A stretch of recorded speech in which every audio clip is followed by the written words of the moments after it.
Bienvenidos a un nuevo CEU Talks. Hoy hablamos sobre altas capacidades con expertos sobre este tema.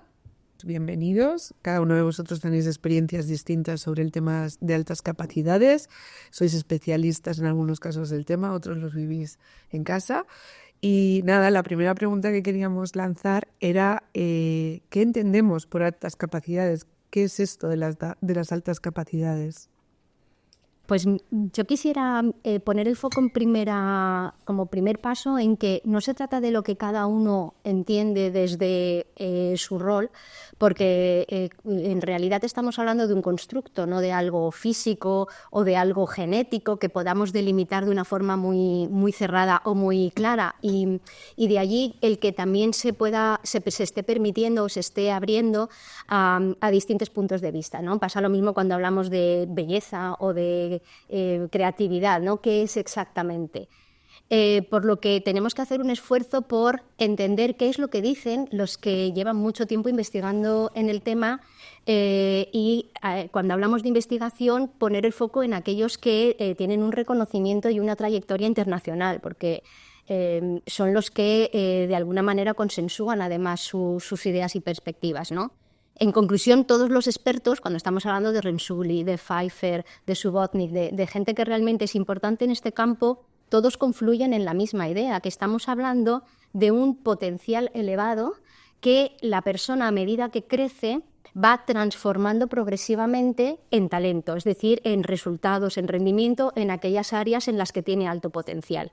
Esto significa que cuando los niños son pequeños, nos tenemos que fijar en su potencial, porque todavía no tienen las destrezas ni las fortalezas que les permiten alcanzar esos logros que tienen que mostrar cuando son adultos. Y al tiempo, cuando son adultos, ya tenemos que estar viendo cuáles son los logros y el rendimiento que están logrando gracias a la implicación de esas fortalezas como habéis escuchado, motivación, creatividad en el sentido de hacerte preguntas, la capacidad de innovar, atreverte a ser diferente, porque si no tienes ese atrevimiento, si no has crecido en una cultura que te anima a proponer ideas, a mirar las cosas desde enfoques diferentes, pues obviamente tu capacidad para innovar se va a ver mermada.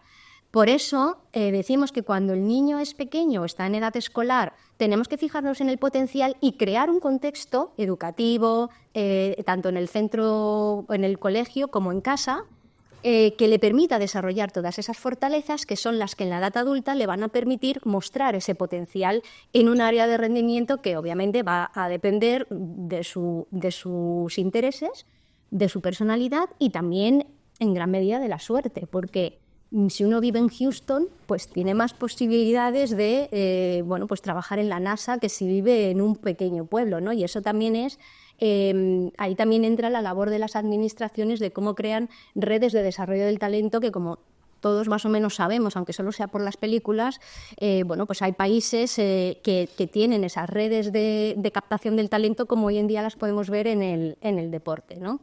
Entonces, en conclusión, las altas capacidades se refieren mucho más al proceso de transformación de un potencial elevado en un rendimiento a la altura de ese potencial. Sin embargo, nosotros de alguna manera vemos que todo eso depende obviamente de una construcción socioemocional que tiene que acompañar ese desarrollo. Pero creo que muchas veces lo vemos al revés, ¿no? En el niño estamos buscando el rendimiento y luego en el adulto basta con que tenga un test de inteligencia con una determinada puntuación que ya se considera alta capacidad. Bueno, ese adulto con ese test se puede considerar que tiene una inteligencia superior, pero si no ha conseguido transformar ese potencial o esa capacidad en un rendimiento, pues no se puede estar hablando de alta capacidad. Eso no significa que no tenga una inteligencia o una capacidad de razonamiento X, pero el test nos da un resultado sobre lo que ese test mide, y ese test no mide todos los constructos o todos los factores que tienen que ver en el desarrollo de las altas capacidades. Vosotros en el aula, ¿cómo tenéis esta experiencia? ¿Cómo detectáis, cómo identificáis qué es la alta capacidad? Nosotros desde el área de Colegios CEU, que tenemos nuestro programa institucional, coordina un equipo de diferentes profesores, psicopedagogos, psicólogos dentro de cada colegio, con el objetivo de que tenemos un marco común y una mirada común en torno a la alta capacidad. La alta capacidad convive con más tipos de realidades en el aula. Es por ello que cuando, por ejemplo, tenemos una sospecha de un niño con alta capacidad, queremos ser muy cautelosos antes de ponerle cualquier etiqueta, porque en el momento que le ponemos la etiqueta sentimos que lo adhieren a él y se nos pueden despertar unos ciertos resistencias y nombres que no le estamos favoreciendo, ¿no? Que no le estamos ayudando a nuestro alumno, incluso a su familia. Entonces, en este caso, lo que nosotros desde el programa de alta capacidad, lo que nosotros hacemos es empezar a hacer una observación directa de nuestro niño y a través de un flujo de decisiones ir trabajando con él, por ejemplo, medidas ordinarias. Es decir, que el alumno pueda ver, en función de su capacidad de reto, hasta dónde es capaz de llegar. ¿Que vemos que estas medidas son insuficientes? Pues sí que damos un paso más y trabajamos más desde una parte más en la evaluación más cuantitativa, sabiendo que eso no lo es todo, sino que también tenemos la evaluación cualitativa. Y en función de los resultados que vamos teniendo, vamos acompañando a nuestro alumno para ajustar también la metodología, ¿no?, de trabajo dentro de la inclusión de aula. Es decir, al final trabajamos pues ya sea con la taxonomía de Bloom o a través del diseño universal de aprendizaje para que todos los alumnos, en función de su necesidad, puedan tener una respuesta educativa adecuada a su persona. Ya tenemos más o menos claro qué es un niño con altas capacidades, ¿no? O cómo las podemos llegar a identificar. Ahora, ¿qué ocurre cuando están identificadas? Consideramos una etiqueta. La etiqueta es algo positivo, que puede ser tranquilizador para la familia o identificar, vale, esto es lo que ocurría. O negativo, ¿cómo gestionamos este tema de, vale, ya sabemos lo que ocurre? Claro. A ver, yo creo que para las familias, incluso para el propio niño, ¿no?, es bueno saber por lo menos lo que te está pasando, ¿no? Porque yo creo que muchos se sienten como muy extraños o no llegan a saber a qué responde esa manera que tienen a veces de pensar y de interpretar el mundo y de razonar, que parece que no encaja en lo que se debería, ¿no?, en lo que debería hacer por edad. Yo creo que dentro de esa supuesta homogeneidad de las altas capacidades hay tanta heterogeneidad que es que no hay dos niños iguales, ¿no? Entonces podemos hablar de aspectos efectivamente que son comunes, ¿no? Yo estoy de acuerdo con Paulina en ese planteamiento. No es tanto lo que cada uno cree, sino también lo que dice la literatura especializada y los expertos, ¿no?, en este sentido. Actualmente la LOMLOE sí que considera a los alumnos de altas capacidades como alumnos con necesidad específica de apoyo educativo. Me gusta también una frase, ¿no?, de Javier Tourón, que para mí pues, es un referente porque ha sido mi maestro, cuando dice, ¿no?, que parece que cuando hablamos de alta capacidad o cuando se pone esa etiqueta de súper, ¿no?, de superdotado, que ese también es otro debate, ¿no?, pero que parece que está todo hecho, ¿no? Porque claro, cuando tú dices que alguien es súper, es como, uff. Entonces parece que está todo hecho cuando en realidad está todo por hacer. Y otra parte también que yo quiero hacer mucho hincapié aquí es que nosotros evaluamos en los centros, bueno, yo trabajo como orientadora en un centro escolar en Talavera de la Reina, pero también soy psicóloga sanitaria en un hospital de Talavera. Y aparte, bueno, pues dirijo la parte pedagógica de Begabun Altas Capacidades, que estamos dirigidos a todo lo que tiene que ver con la identificación del alumnado de altas capacidades. Evaluamos para identificar. Pero qué importante es que una vez que hemos identificado, hagamos una intervención. Porque cuántas veces, ¿no?, nos quedamos con, bueno, hemos identificado a 20 alumnos en nuestro centro, en mi centro actualmente hay 30 alumnos validados, que es una maravilla, pero yo ahora tengo la siguiente lucha con mis propios compañeros, ¿no?, que es, a mí no me sirve de nada tener una estadística con 30 niños que destacamos en la provincia de Toledo. El reto viene ahora en la intervención. Y estos niños necesitan una intervención en función de cada perfil y de esas necesidades, ¿no?, académicas o socioemocionales que podamos detectar. Bueno, pues por ejemplo, desde el área de coles, lo que sí que hacemos, como bien ha considerado antes Macarena, es una vez tenemos esa sospecha o ese diagnóstico, primero vamos a ver en qué punto está el nene, ¿no? Podemos hablar de una compactación del currículum para evitar pues esas repeticiones, para que el nene no se aburra en cuanto a lo que está haciendo en clase y flexibilizar esa parte académica. Luego, como bien ha comentado Macarena, desde el área de colegios trabajamos mucho con el DUA y en algunos colegios, como es el Colegio CEU San Pablo, tenemos el programa de educación primaria, PEP, o del IBI, donde ya son metodologías muy activas e innovadoras que permiten incluir a todo tipo de alumnado, independientemente que hablemos de una necesidad educativa como son las altas capacidades o cualquier otro tipo de necesidad educativa que nuestro alumnado pueda presentar. Más allá de esas dos metodologías, podemos hablar también de aprendizaje basado en la resolución de problemas, el aprendizaje basado en las destrezas de pensamiento o TBL, la gamificación. Hay un sinfín de metodologías innovativas que nos permiten ya a priori poder hacer esa intervención con todo nuestro alumnado de manera inclusiva. Además, contamos también con lo que serían las medidas extraordinarias. Llevamos en algunos centros un par de años y ya con el programa oficial institucional, más en conjunto desde este año, trabajando los talleres de enriquecimiento. En el Cole de Valencia, por ejemplo, tenemos 2 talleres de enriquecimiento a día de hoy en el área de primaria. Por un lado tenemos alumnos de primero, segundo y tercero de primaria y por otro lado tenemos alumnos de cuarto, quinto y sexto. En el de los pequeños nos centramos siempre en un tema de su interés. En este año lo hemos basado en las abejas, los animales gustan mucho. Entonces lo hemos rotulado Misión Salvar a las Abejas. Los nenes pues obviamente han indagado qué saben de las abejas, se han preguntado, pues una de las preguntas fue ¿qué diferencia hay entre una abeja y una avispa, ¿no? Y a partir de ahí pues hemos hecho muchos comparas y contrasta, vamos a ver, y nos vamos guiando mucho por qué quiere este alumno aprender, ¿no? Porque ellos no se van a quedar en que la abeja es un insecto y ya, sino que van a querer ir más allá. Y luego en el tema de los mayores, que sí que buscamos salirnos mucho de lo que son las destrezas ordinarias del currículum español, estamos haciendo doblaje y acción. Entonces, pues nuestros alumnos están entendiendo qué es el doblaje y qué es el Foley. Hicimos un pequeño debate también para ver si ellos podrían ser actores de doblaje o no en un futuro, si jamás se lo habían planteado. Y estamos trabajando sobre una película que están doblando ellos mismos, cada uno con su personaje. Y entonces llegan a trabajar destrezas que sobresalen de lo que el currículum español en sí marca, ¿no? De alguna forma es retarles con cosas nuevas. Eso es, e innovadoras y basado en sus intereses. O sorprenderles con algo que quizá ellos no se habían planteado y le puede resultar de su interés. Muy bien. ¿Y qué ocurre en casa? ¿Cómo se gestiona el tener un niño con altas capacidades? ¿Cómo se combina tu esfuerzo en casa con el esfuerzo del cole? ¿Cómo lo vivís? ¿Cómo lo detectaste y cómo lo vivís? Bueno, pues antes de nada, muchas gracias. Yo vengo en calidad de padre de 3 niños, 2 de ellos diagnosticados de altas capacidades y otro que, bueno, las sospechas son que está siguiendo el camino, sobre todo el mayor, ¿no?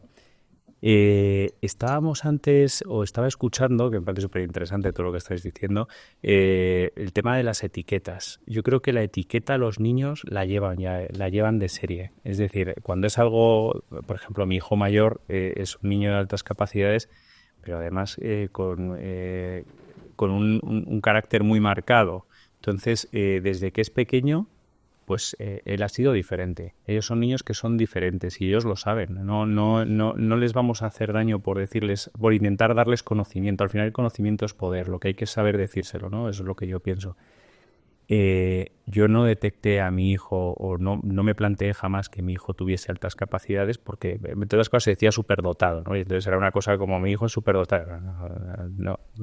Entonces al final cuando mi hijo hacía cosas extraordinarias, porque las hacía, sobre todo el mayor, pues desde con 3 años mandarle a su cuarto, decirle, Diego, porque se había portado mal, tienes que pensar, a ver, para no volver a hacer esto, y venga, hazme un dibujo, no sé qué, y vuelve con un dibujo y con todo escrito por detrás, que yo no sabía que escribía, sabía que sabía poner su nombre, pero todo escrito por detrás, sin separar las palabras. Lo siento mucho, papá, me he equivocado, y digo, este niño, ¿dónde aprendió a escribir? Pero en ese momento tampoco pensé, pues este niño, no, dije, bueno, pues que espabilado, ¿no? Quizás porque mis hermanos y yo, pues venimos de un entorno en el que siempre se ha dicho eso, oye, que espabilado. Yo tengo una hermana que aprendió a hacer todo muy pronto, entonces decía poesías con 2 años y medio, o sea, que a lo mejor es el entorno que tú no lo ves o no lo valoras o no lo ves de una manera diferente, ¿no? Detectamos que Diego tenía altas capacidades por recomendación de una profesora cuando empezó a tener conflictos sociales, porque Diego tiene un carácter fuerte, y entonces él, primero con los niños de su edad, se le quedaban un poco pequeños en el juego y a veces era un poco pesado, Diego es terriblemente intenso, Lola también, pero Diego más. Y entonces lo que hacía era tener conflictos con niños más mayores, porque él, por ejemplo, nunca ha tolerado la injusticia. Es el tercer colegio del CEU, y que gracias a Dios hemos dado con un centro donde estas cosas se valoran, ¿no? Pero la forma de diagnosticar a Diego fue eso. Ya en una tutoría una profesora nos dijo, ¿le habéis hecho las pruebas de altas capacidades? Y se nos encendió una bombilla como, pues, o sea, igual es la explicación de por qué Diego es tan diferente, ¿no? Entonces, para mí, y es importante, cuando decimos ¿qué es lo de las etiquetas? ¿Cómo le explicas a un niño no eres superdotado, tienes altas capacidades? Porque claro, dicen algunos padres, los falsos mitos, ¿no? Le vas a decir al niño que es superdotado, pues entonces se va a relajar, va a dejar... Yo se lo he explicado de una manera muy sencilla, lo que a mí se me ocurrió, ¿no? Yo cojo un tazón de cereales y cojo una tacita pequeña. Y digo, vale, Diego, esto eres tú, esto es una persona sin altas capacidades. Ahora llénalas de agua, ponle la misma cantidad. ¿Quién está teniendo más rendimiento? Lo que estabas diciendo al principio, no es una cuestión del rendimiento ahora, es una cuestión de si tú no te esfuerzas, si tú no... Entonces, claro, pero si me esfuerzo, entonces puedo llenar todo el tazón. Sí, cariño, pero te tienes que esforzar. Eso por un lado. Y por otro lado, el mundo está acostumbrado a tacitas, no a tazones. Y eso hay que protegerles porque son diferentes. Y eso es un poco la experiencia con Diego, que me centra en Diego, pero bueno, con Lola tiene otros y Manu, que va el tercero, pues bueno, pues también, ¿no? Decías en casa, pues muy intenso, muy intenso. Nosotros llegamos algún lunes al trabajo con ganas de trabajar y de descansar. En el caso de cómo se tiene que unir el centro, el diagnóstico, la parte más técnica con la familia, que es la parte más emocional. Pues nosotros intentamos trabajar el enfoque desde el agradecimiento. O sea, vivir cualquier aspecto que tiene que ver con pues las capacidades que tienen los chicos en el aula desde la potencialidad, desde el don. De hecho, si traducimos desde el inglés, prácticamente tendremos que aludir al regalo, ¿no? Y que es la vida de cada uno de nuestros niños, de nuestras niñas en las aulas, sino un regalo que se nos ha dado y con un valor inmenso, incalculable e irrepetible. Por tanto, hay mucho que cuidar. Nosotros les decimos a los estudiantes que tienen mucho que cuidar en ese regalo que se les ha dado a su vez, que son las vidas de esos chicos, ¿no? Por tanto, las capacidades o las altas capacidades que forman parte de su ser, que forman parte de esa realidad antropológica que es individual y, como digo, irrepetible en cada niño, pues necesita ser fomentada, y ya digo, con esa perspectiva, con ese ánimo de hacerlo desde el agradecimiento, podemos entrar en una línea que pueda poner en sintonía pues a la familia, al colegio, al ámbito social, incluso extraescolar, porque tenemos algo muy bueno que sacar de esa persona. Y ese mensaje creo que lo entienden todos. Hay que ver en cada caso, ahí está también la personalización, la atención que podamos dar lo más precisa posible para poder sacar adelante esos talentos, ¿no? También nosotros, desde un punto de vista cristiano muy claro y explícito, que tratamos de trabajar desde la universidad, vemos que es muy necesario. Primero porque hace ver precisamente este valor intrínseco de la persona incalculable. Pero es que además, en la parábola de los talentos que Jesús nos ilustra, yo creo, este tema de una manera magnífica, está diciendo que aquello que se nos ha dado, el de los 10 talentos, 10, el de 5, 5 y el de 1, 1, tiene que explotarlo al máximo. Y entonces acomodarnos y vivirlo como algo que nos ensoberbece, podemos decir, o que nos hace creer mejores que los demás, es un camino muy erróneo. Nos apela a la humildad y a crecer desde lo que somos para dar el 100 por 1, apelando a otra de las citas de Jesús.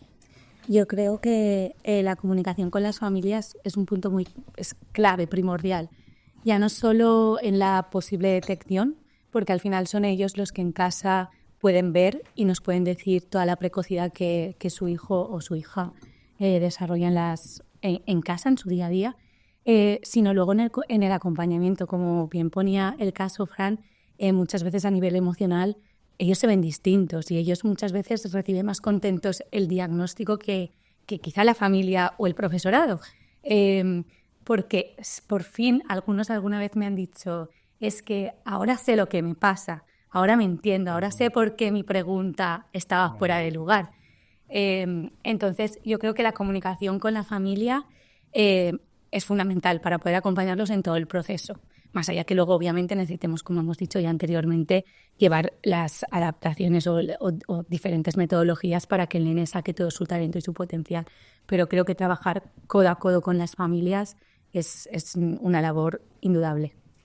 Además, en ese sentido, íbamos coordinando mucho la línea que ibas diciéndonos, es decir, el cómo vamos generando ese equilibrio escuela, alumno, familia, es fundamental para poder llegar a nuestro alumno.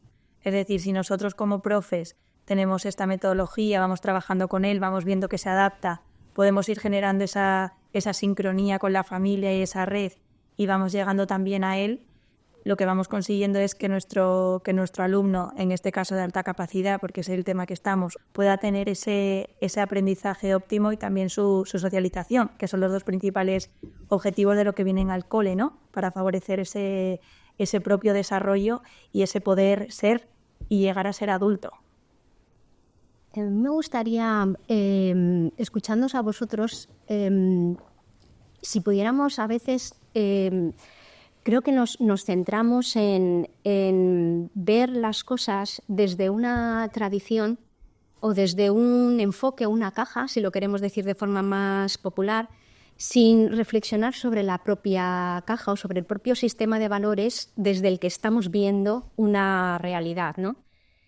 Me doy cuenta en la mayoría de debates o en la mayoría de propuestas que se hacen de respuesta al alumnado con altas capacidades, bueno, y con cualquier otro tipo de peculiaridad o condición de un determinado grupo de alumnos, que lo vemos desde el enfoque de la media.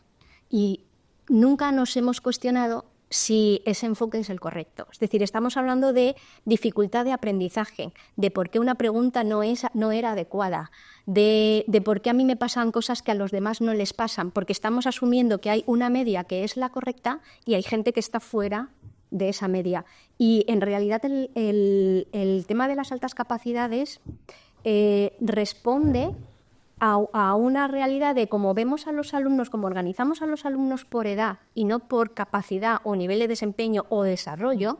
Entonces resulta que tenemos en el aula niños que están agrupados por el año en que nacieron, que no es un criterio pedagógico, es decir, no conozco ningún pedagogo que haga una teoría sobre el aprendizaje basado en el año de nacimiento, en lugar de hacer un agrupamiento basado en el desempeño, como se hace en el deporte y se hace en la música y se hace en la danza, se hace en cualquier disciplina de una forma natural. Es decir, un entrenador de fútbol, hemos visto el caso de Yamin Lamal hace muy poquito, no tiene problemas en que si ve un niño con 4 años que debería estar en el grupo de 6 y lo pasa con toda naturalidad y no le hace falta una evaluación, un etiquetado, una aceleración, una normativa, un modelo especial, no sé, todas estas cosas que al final desarrollamos para intentar hacerlo diferente igual, porque en realidad muchas de las acciones que hacemos, no me refiero por supuesto a este centro, porque la verdad que os escucho hablar y sonrío, pero en otros centros sí que veo que se entiende la atención a la diversidad como vamos a ver qué puedo hacer para que seas como los demás. Y ahí es donde se genera el conflicto y los problemas emocionales, porque también se escucha ahora mucho que los niños con altas capacidades tienen problemas emocionales, y eso tampoco es verdad. Es decir, la investigación está harta de confirmar que tienen mayor resiliencia y capacidad para gestionar sus emociones. Cuando él habla de intensidad, pues yo le estoy entendiendo, pero hay mucha gente que se cree que son muy intensos en el sentido de que no saben gestionar sus emociones, y eso no es cierto. Lo que pasa es que tienen una mayor capacidad para percibir, por tanto ven más las consecuencias y la trascendencia, por eso ven las injusticias a una edad que el resto de niños todavía no es capaz de ver esa trascendencia por su propia madurez, y entonces se produce un desencaje entre no solamente lo que puede percibir y cómo puede llegar a entender la trascendencia de lo que percibe, sino también en las expectativas que tiene respecto del juego, respecto de la amistad, respecto de la propia vida y respecto del aprendizaje, porque corresponden a una edad superior. Todos estamos de acuerdo que los niños de primaria, digamos que entienden que un amigo es cualquiera con el que ha compartido un juguete en un momento determinado, pero un adolescente tiene otro nivel de exigencia. Pues un niño de 9 o 10 años, el problema es que está en esa laguna, en que tiene que estar jugando con niños para que amigos cualquiera, mientras él está ya en un nivel de expectativas de compartir mayor intimidad.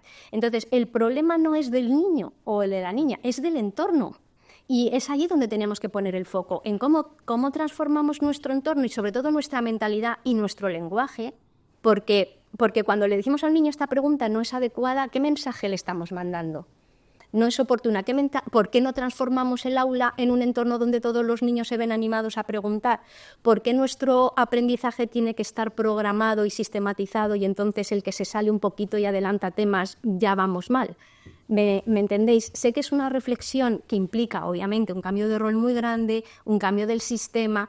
No quiero ser como Juana de Arco, un poco proponiendo cosas, pero ya que estamos en el camino, ya que ponemos el foco, pongámoslo bien y entendamos que la meta es esa, porque si creemos... En el camino vamos a tener que hacer cosas que son las que ahora nos permite el sistema. Eso todos lo entendemos porque tenemos que ser prácticos y jugar con los recursos que tenemos. Pero es importante que entendamos que el objetivo no es eso que estamos haciendo, sino que es como un paso intermedio para ver si seguimos transformando hacia un modelo que existe en muchos países y es una realidad, es decir, tampoco es ninguna utopía, en el que los niños simplemente se mueven por el currículum y por los cursos y hay matemáticas avanzadas y ciencias avanzadas de una forma natural. Porque el profesor ve que hay alumnos que hacen preguntas mucho más complejas y automáticamente, sin que haya una intervención de un montón de recursos o personas que implican tener recursos, les mandan a otro nivel para que puedan desarrollarse con aquellos con los que comparten ese nivel de esas expectativas respecto del aprendizaje, ese nivel de implicación, esa pasión, que es a lo que nos referimos con la intensidad, y entonces encuentren, como dice Robinson, pues su tribu y su elemento, porque al final es lo que queremos buscar todos, tengamos altas capacidades, medias o de cualquier tipo. Y si podemos aspirar a esa educación que personaliza, porque también entendemos muchas veces la personalización como el hacer una cosa diferente, eso es individualizar. Y la personalización es poner el foco en el desarrollo de la persona. Y un desarrollo que tiene que ver con lo cognitivo y cómo ese desarrollo cognitivo va a afectar a un buen desarrollo socioemocional. Y al final esa es la clave de la educación, ¿no? Romper un poco el sistema. Y nuestra legislación nos lo permite hoy en día. Lo que pasa es que las estructuras escolares todavía no han cambiado hacia allí, ¿no? Y la formación del profesorado muchas veces tampoco, ¿no? Con lo cual también hay que trabajar mucho la mentalidad del profesor, que de alguna manera estamos más viendo a ver cómo podemos adaptar el currículum o hacer cosas curriculares, llevando el aprendizaje hacia cosas que le puedan interesar o en realidad muchas veces divertir, pero no siempre hacia situaciones que realmente le ayuden a implicar ese mayor esfuerzo del que estábamos hablando, porque es la clave al final de que crezca con las fortalezas y la mentalidad necesaria para que pueda transformar su potencial en logros y por tanto ser un adulto satisfecho consigo mismo y por tanto feliz en última instancia, ¿no? Y sí quería traer esa reflexión porque veo muchas veces que lo que hacemos es más o menos correcto, pero las palabras que utilizamos, el lenguaje, la mentalidad, no acaban de aspirar a donde deberíamos, o no acaban de poner el foco donde deberíamos ponerlo por la tradición y por el contexto en el que nos desarrollamos, ¿no? Pero yo os puedo poner el ejemplo por ejemplo, de mi hijo Diego cuando tiene que afrontar estudiar Natural Science. Pues, me parece un rollo. O sea, yo digo, pero Diego, ¿has hecho los deberes? Papá, no sé qué. Pero Diego, entonces tiene que estudiarse 20 hojas. Y se las estudia en el último momento de cualquier forma, porque además sabe que va a sacar un 9 o un 10 y que le da igual, porque en este caso Diego es un niño que aparte de altas capacidades tiene mucho rendimiento porque es muy competitivo. Yo voy a abogar porque hablemos de pasión, porque es verdad que hablamos de intensidad en el aprendizaje, pero vamos a hablar de pasión porque la gente lo confunde con es muy intenso en el plano emocional de que se pone a llorar por cualquier cosa y tal, y estamos, no sé si estáis atentos muchos a algunos mensajes de las redes, pero es que en las redes ya están pintando a estos niños como si fueran que les tocas y entran en cólera, ¿sabes? Que te entiendo perfectamente, pero... Son intensos, la intensidad puede ser buena o mala, o puede ser todo, es intensidad, básicamente. Sí. No, sí, es intensidad, pero sí. Y además ahí, en mi opinión, hay mucho desconocimiento porque las famosas intensidades a veces se vinculan a las sobreexcitabilidades, ¿no?, de Dabrowski, y el propio autor y las interpretaciones que luego hacen posteriormente, sobre todo Linda Silverman, ¿no?, y Pygotsky, que es súper interesante. Ellos determinan que, a ver, la sobreexcitabilidad, que además está mal entendida, tampoco explica todas las dificultades que pueden tener estos niños. Es decir, que la sobreexcitabilidad es algo como una sensibilidad mayor o suprema, ¿no?, en la manera de reaccionar a esos estímulos, ya sea sensorial o psicomotor o intelectual. Pero es algo en positivo, que a veces lo entendemos y es como, uy, esto será sobreexcitabilidad, uy, esto también será sobreexcitabilidad. Y la sobreexcitabilidad no lo explica todo. Incluso si hay una connotación que genera mucha interferencia en el ámbito personal, social y académico, no es sobreexcitabilidad. A lo mejor ya estamos hablando de otra cosa. Eso lo explica muy bien Linda Silverman, ¿no? Porque si no, ya te digo, todo parece que es sobreexcitabilidad. Y qué importante es, y vinculo esto que voy a decir con el mensaje de Paulina, la formación, porque la educación transforma, creo que estamos todos de acuerdo, ¿no? Y necesitamos formación, porque en este ámbito, sobreexcitabilidad o persona paz o desorden de procesamiento sensorial, son términos muy desconocidos y que necesitamos manejar y conocer en el día de hoy. ¿Y cómo llegar a eso? Yo diría que con actitud. Con actitud, si todos tenemos esa actitud de aprender, de pedir ayuda, de leer y de formarnos, pues creo que transformaríamos todo. Yo cuando a mí me pregunta la gente, ¿no?, ¿cómo llegué aquí? Yo de verdad que no soy una persona con altas capacidades, tengo 3 hijas, ninguna de mis hijas tiene altas capacidades. Yo estoy aquí por un alumno del cual me llegó un informe de salud mental hace 20 años cuando entré de orientadora. Y me llegó un alumno que venía derivado de salud mental, pues porque ya empezaba a somatizar. Su madre, que era enfermera, me decía, yo ya no sé qué hacer con él los domingos, Cristina no quiere venir. Y venía con un informe porque rozaba, ya mostraba sintomatología ansioso-depresiva. Y era el primer caso que yo me encontré y pues dije, pues yo voy a evaluar y que sea lo que Dios quiera, ¿no? Y claro, fue el primer niño que me terminó todas las pruebas del WIS-3R, que era el de esa época.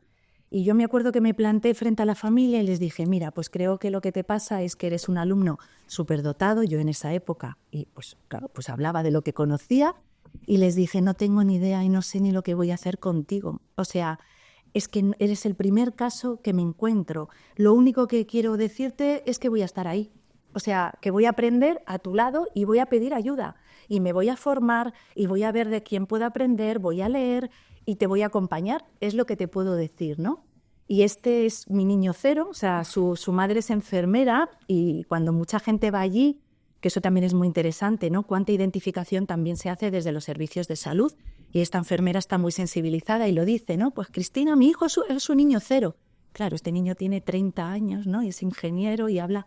Entonces, que la actitud, pedir ayuda, aceptar nuestras propias limitaciones, que yo siempre digo, vamos, yo que soy la primera que dije no sé qué hacer contigo, pero vamos a aprender y vamos a pedir ayuda y vamos a formarnos, porque si no caemos en estereotipos. En ese sentido es muy importante. Sí. ¿Qué ocurre en la universidad? ¿Qué ocurre con los profesionales en distintas...? Sí, nosotros tratamos de unir precisamente el mundo de la universidad con el mundo de la realidad. También en el CEU tenemos esa posibilidad, ¿no? Porque precisamente los colegios y las universidades trabajamos conjuntamente en un montón de temas y es un lujo poder hacerlo.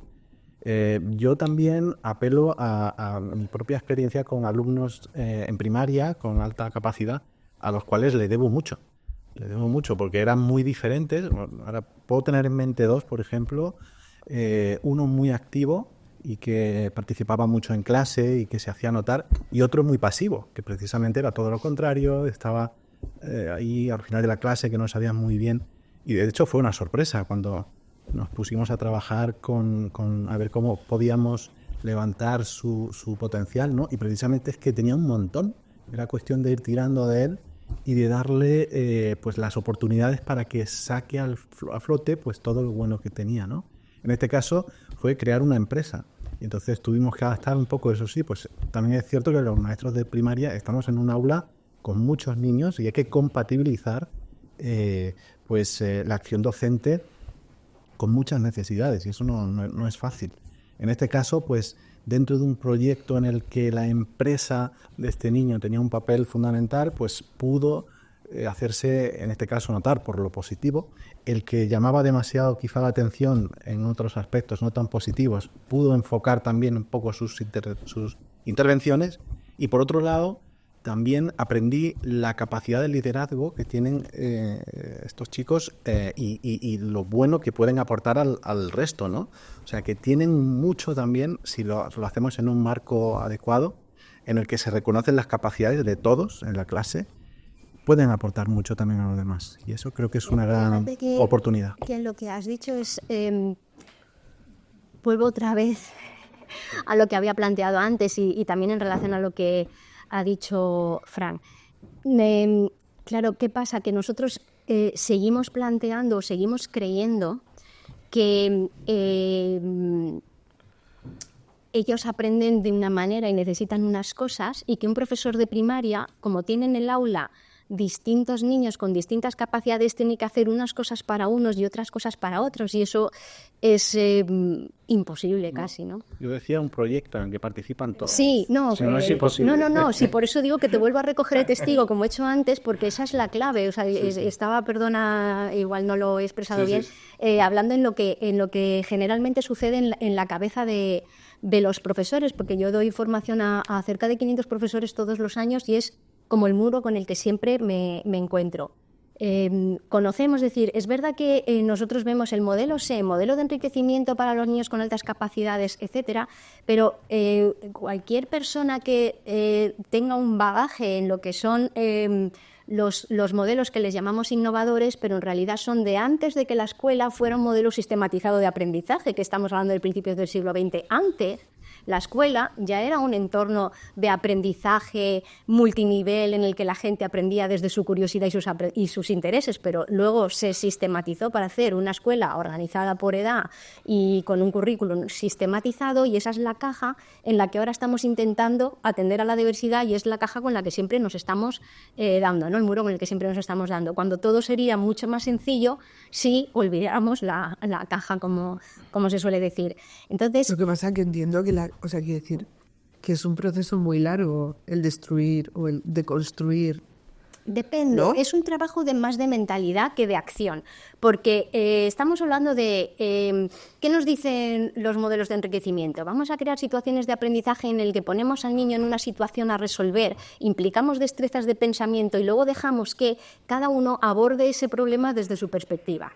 Y esos modelos no están inventados de la nada, ni están inventados a propósito de los alumnos con altas capacidades. Se recogió lo que es aprendizaje por proyectos, aprendizaje basado en el pensamiento. Es decir, cuando Robert Schwartz, David Perkins, etcétera, reciben dinero para implicar o trasladar su modelo de pensamiento a todas las escuelas, no es para los niños con altas capacidades, es para todos.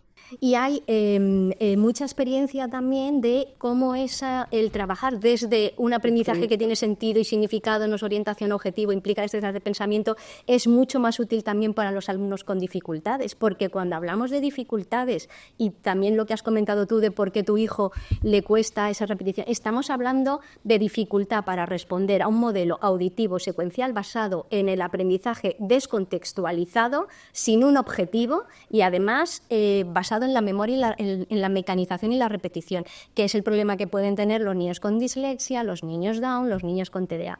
Pero aprender desde la comprensión, desde la implicación del pensamiento, desde la emoción que genera el descubrir lo nuevo y la perplejidad, allí no tienen dificultades. Lo único que es verdad que unos van a necesitar más estrategias, más pauta, y es verdad que los niños con altas capacidades van a llevar su trabajo más lejos, pero para eso están las aulas multinivel, ya que hablamos de DUA, etcétera. Es decir, la respuesta es mucho más sencilla de lo que muchas veces se plantea, pero requiere un profesor o un profesorado con otra mentalidad, es decir, que pone el foco en esa personalización de la que estamos hablando, en ese desarrollo del potencial de los niños, sea el que sea, en lugar de poner el foco en el te tienes que aprender un listado de ríos, por dar un ejemplo muy simplificado.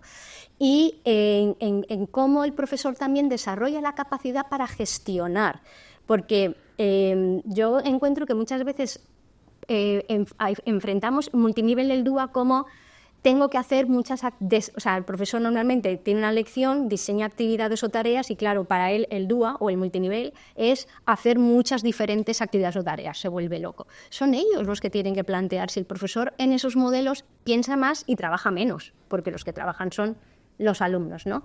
La respuesta existe desde antes que la escuela fuera sistematizada. Se ha puesto en práctica un montón de experiencias que están documentadas e investigadas, y hay muchos países que ya la están abordando, países asiáticos, países, por ejemplo, en Canadá. Y lo que pasa es que aquí lo llamamos innovación y de alguna manera lo usamos solo para determinados alumnos, ¿no? Nuestro docente, desde el momento que entra en el aula a primera de la mañana hasta que se va, con toda la implicación que tiene, el reconocimiento que va consiguiendo con sus alumnos, toda la aplicación que va dando, las respuestas que nos vamos encontrando, el poder ir de la mano de nuestras familias. O sea, para mí la labor del docente me parece espectacular y también muy, muy de reconocer y de poner en valor lo que hacen, ¿no? Sobre todo también por esta parte que decías tú, Paulina, también te acojo lo que decías, que es verdad que a lo mejor hay veces que el sistema nos pone barreras, ¿vale? No voy a decir un muro, pero bueno, sí que nos puede poner esas barreras. Quizá también sacarnos a la mesa que también las diferencias entre las comunidades autónomas hay veces que no nos ayuda. Nosotros quizá por tener en el CEU pues la oportunidad de tener coles en diferentes comunidades autónomas, vemos que ahí sí que puede haber diferencias, ¿no?, entre algunas y otras. Entonces, bueno, también poder ver como la manera o hacer ese llamamiento de, sabiendo todo el esfuerzo que hacen nuestros docentes, nuestros equipos directivos, nuestros colegios, por llegar a la individualidad del alumno y poder atenderle, tener también como un sistema común para que todos tengamos la misma oportunidad. Creo que también puede ser una manera de poder tener otra visión diferente. Y yo creo que lo estamos consiguiendo, porque tanto con el programa Líderes con Corazón como, bueno, en mi caso, mi centro que trabaja con el IBI, trabaja con unidades de indagación, no dejan de ser unos proyectos que nacen desde el We Wonder de los alumnos, ¿no? ¿Qué se preguntan ellos? Y ahí es donde tienen cabida todas las preguntas del alumno. Quizá yo recuerdo mucho cuando, por lo que decía también Cristina, ¿no?, cómo empezó ella, pues empecé de manera similar. Me encontré un día en un aula con una ratio muy agradable, tenía 18 alumnos, pero es que habían 2 de ellos que yo necesitaba poder darles respuesta. Yo tampoco soy altas capacidades, bueno, tampoco nunca me he molestado en que nadie me diagnostique, pero no me considero, sabiendo lo que ha aprendido, una persona de altas capacidades. Entonces, tenía alumnos que necesitaba darles respuesta, ¿no? Y este año justo, porque una de ellas ya está en sexto y la vuelvo a tener, bueno, entre los talleres de enriquecimiento y luego pues la gestión que han tenido dentro del cole, pues he tenido la oportunidad de acompañarlas durante 4 años. Y me decía, ¿y tú cómo empezaste? ¿Y tú por qué trabajas con nosotros? Y dije, mira, yo empecé contigo. Empecé contigo porque te tenía que dar una respuesta. Y sí que es cierto que el cole, cuando yo entré, ya trabajábamos por unidad de indagación. En aquel entonces estábamos todavía trabajando en conseguir esa acreditación como centro IBI. A día de hoy ya la tenemos. Pero era su pregunta. Ella, en una clase de Science, vino y me dijo, ¿y qué es el agujero negro? Una niña en segundo de primaria. Y dije, ¿te causa interés? Pues voy a intentar ayudarte. Y vamos a ver cómo aquí, ahora que vamos a estudiar Galileo, puedo intentar hacer y crear experiencias que a ti te ayuden a descubrir y que tú puedas entender a tu nivel qué es el agujero negro. Y luego, si se te ocurre una manera en que tus compañeros puedan enriquecerse, pues no, lo vas a compartir con nosotros. Entonces, te lo digo porque creo que desde los centros TEU, tanto con los que llevan trabajo por proyectos, con DUA, o los que somos centro IBI, creo que ahí sí que estamos consiguiendo romper esa caja que el currículum español marca. También he tenido la oportunidad de trabajar en Inglaterra, donde sí, allí están por niveles. O sea, dentro de que están por una edad, tienen sus clases divididas en sets, donde sí que los niveles están graduados y pueden intercambiar. Pues creo que vamos en el camino de poder tener todas las necesidades de apoyo que nos encontramos en nuestro. Os voy a pedir que cada uno digáis una frase final que podáis un poco resaltar de todo lo que hemos hablado.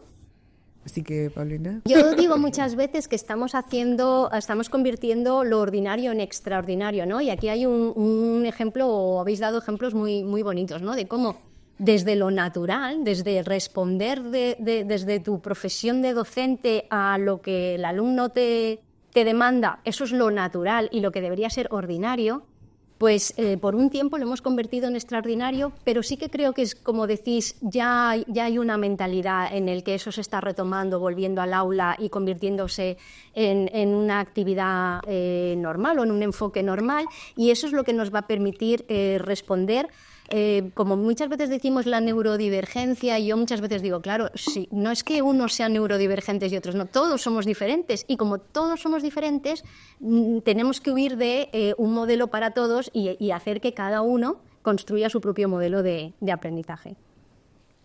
Yo, siguiendo la línea de Paulina, te cojo ahí el relevo por la parte del docente, ¿no? El saber que tenemos ahora mismo herramientas y medios para poder atender a este tipo de alumnado, el poder llegar a su nivel de reto y de creatividad y poder seguir dando pues seguimiento con ellos y acompañamiento desde el centro, lo veo como muy significativo, muy potente y con muchas ganas de seguir trabajando en ello.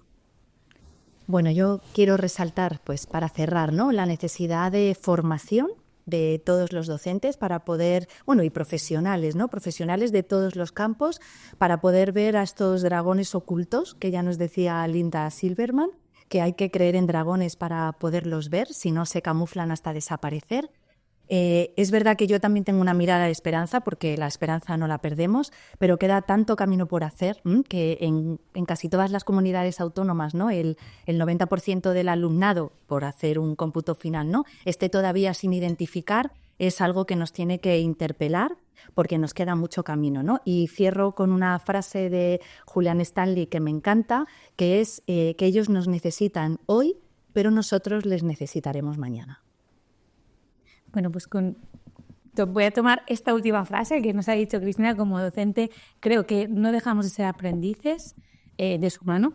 Entonces creo que tenemos que seguir en constante formación y dando respuesta a qué es lo que nuestro alumnado necesita, independientemente de cuáles sean sus necesidades. Yo, antes de nada, porque ha salido varias veces, agradecer el tremendo trabajo que se está haciendo en el CEU, tanto los profesores como, y es muy importante porque lo habéis dicho, las personas que acompañan en los programas de enriquecimiento, porque al final también es una persona que al niño le genera una confianza, porque ya no es una persona nueva cada año, sino que es una persona que le conoce. Yo no voy a una tutoría si no está la persona de enriquecimiento, porque es que te va a saber decir casi más que yo y orienta muy bien al docente. Pero agradecer el esfuerzo en el CEU. Y simplemente por terminar, vuelvo un poco a cómo empecé. Qué importante es para las familias, qué importante es identificar, porque de verdad la identificación es poder. No vas a cambiar al niño, el niño va a seguir igual, lo que vas a cambiar es el entorno del niño, empezando por ti, la forma en la que tú vas a educar a tu hijo, la forma en la que tú vas a ver a tu hijo y la forma en la que vas a intentar que tu hijo se socialice con todo su entorno. Es muy importante. Muy bien. Pues yo concluiría diciendo que la capacidad es un don que agradecer y que poner en valor. Y que para eso, desde la universidad y desde los colegios, los que nos dedicamos a la formación, pues tenemos una gran responsabilidad. Agradezco a Luz Pérez, que fue la directora de mi tesis precisamente y me instruyó cuando tenía yo esas dificultades desde el aula en estrategias para sacar adelante lo bueno de todos los chicos y chicas que tenemos en clase y sobre todo pues apelar a esa esperanza de que maestros, maestras tenemos que sacarlos a tope. Pues muchísimas gracias a todos.